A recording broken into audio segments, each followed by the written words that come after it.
What a wonderful, beautiful group of boys and girls here tonight. This is such a beautiful time of the year, too, in this Christmas time that we get together and we're all excited about the beauty of this season. And boys and girls, we're in this beautiful room, you know, we have a warm fire, and we have a beautiful Christmas tree. But you know the most beautiful thing in this room? The most beautiful thing in this room is the Nativity Scene that I saw some of you look at not too long ago. You were watching and looking at the Nativity Scene. And the reason why that is the most beautiful thing in this room, because it is what teaches us about the true meaning of Christmas. Because Christmas is the birthday of Jesus. That's the most important thing that we celebrate on Christmas, boys and girls, is the birthday of Jesus. But we also know that there are a lot of fun things that we do too. Santa Claus is one of them. You know, Santa Claus is a wonderful spirit of Christmas, and all the boys and girls love to know and celebrate Santa Claus because we like to receive gifts and we like to give gifts. And Santa Claus is a real spirit of Christmas.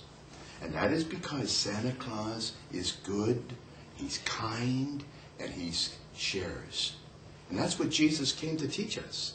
Jesus came to teach us how to be good, and one of the ways that we are good is to share what we have with others. It's not all about receiving, boys and girls. It's also about giving.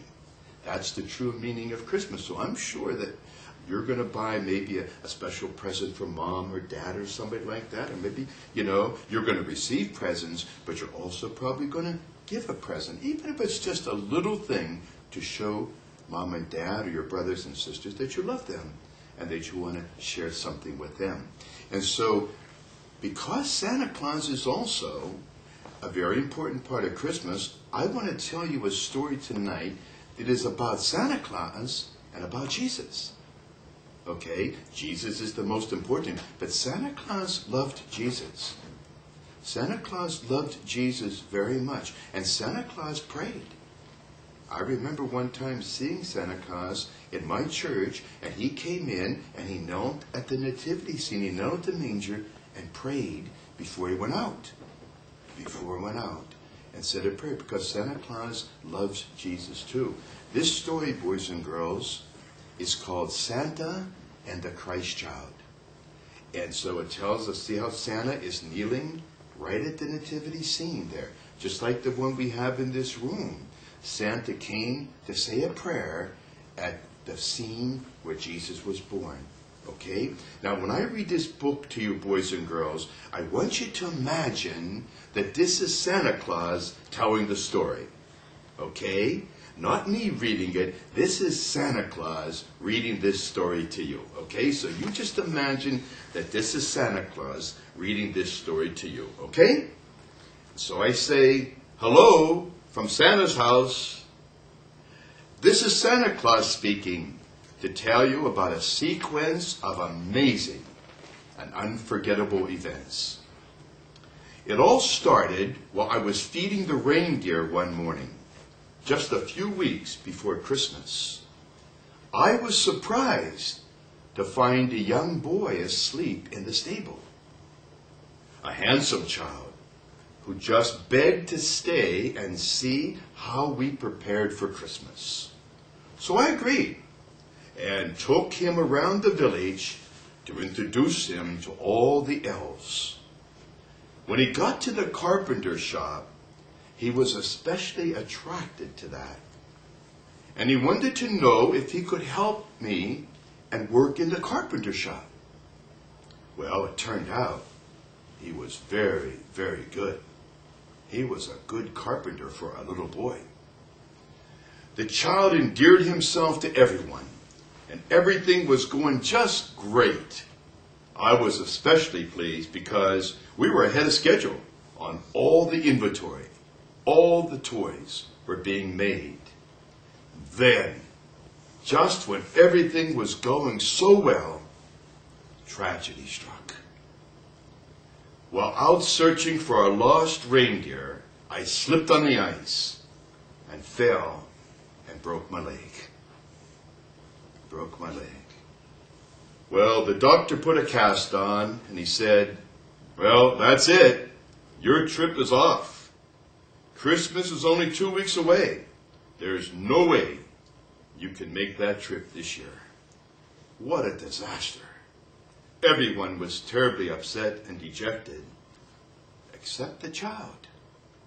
He went right on working in the carpenter shop, making toys.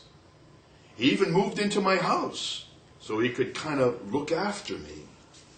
He exercised the reindeer every day. And he made me a beautiful set of wooden crutches so I could at least hobble around a little bit. In addition to all this, boys and girls, all these activities, he was working on a secret project in the carpenter shop. He had it all screened off so no one would see what it was.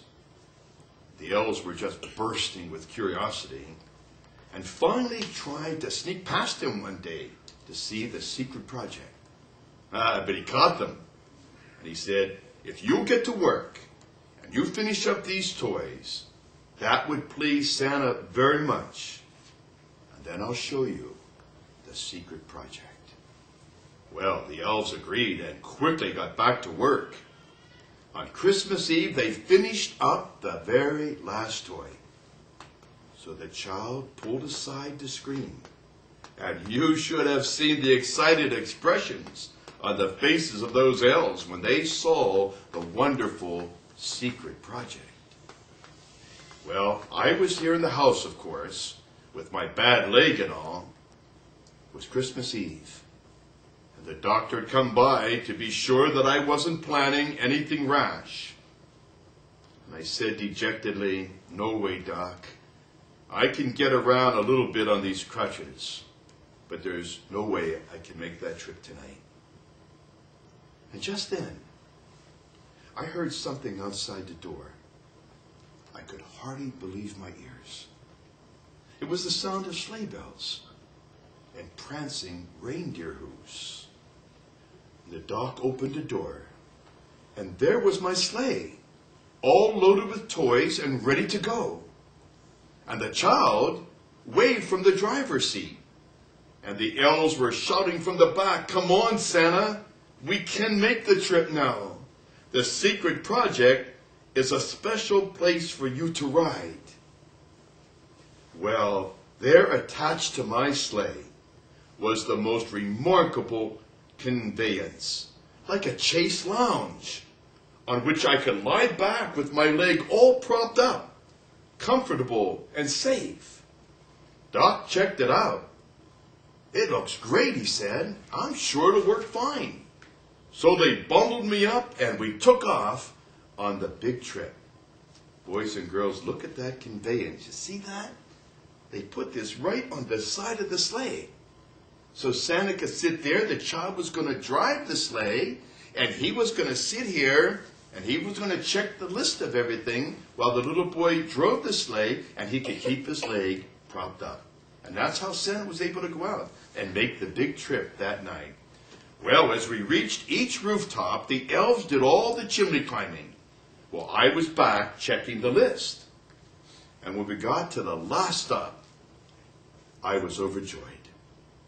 I didn't think we were ever going to make the trip. And here we were, all finished. All finished.